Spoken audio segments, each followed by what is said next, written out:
Morning. Yan. So, ngayon,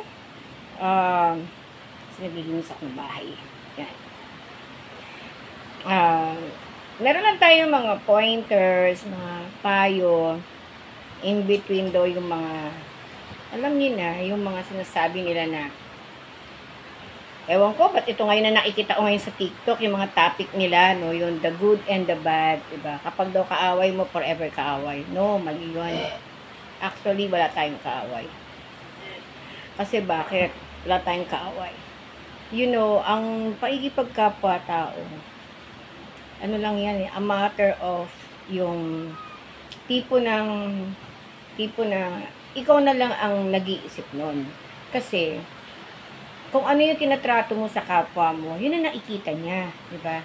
So, kung talagang valid naman, na nakita mo naman talagang diretso mo siyang kakausapin. Ganun yung kaya ang payo ko lang sa inyo, huwag masyadong, alam niyo yun, yung, huwag mainisin, kasi yung inis, yung asar, yung pang-insulto, trabaho ng mali yan, di ba? So, ano yan, gawain ng mga taong mali yan.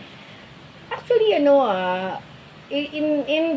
in this time, kasi alam ko naman na yung may mga spiritual na gumagawa, pero I never naman ako nagalit. Pinapatawad ko kayo kasi naramdaman ko yun eh. Tama yung sinabi ng mga manggagamot, kaya lang, ako lang kasi dinadasal ko lang po sa Panginoon sa Kristo na stop that. Kasi kayo rin naman ang babalikan ng ginagawa nyo. Kasi everything na ginagawa ninyo. Do you believe na is my pimple? May something dyan. So, kaya matakot kayo. Matakot kayo. So, yun yung yun di ba yung mga ganung bagay na hindi naman dapat ginagawa. Huwag niyong gawin. Kasi ang thankful na lang ako na talagang ang faith ko naman sa Panginoon sa Kristo. Kaya tayo, everything na nagkakasakit, everything na kung ano yung mga nangyayari, problema, siya yung sumbungan natin, siya yung ating i-lift up natin yung faith natin, and then magpatawad tayo sa mga taong masama, mga ginawang mali, hindi maganda. So, hindi naman tayo pwede mag-judge kasi hindi natin nakikita, pero nararamdaman natin, yun ang nakakaano, di ba?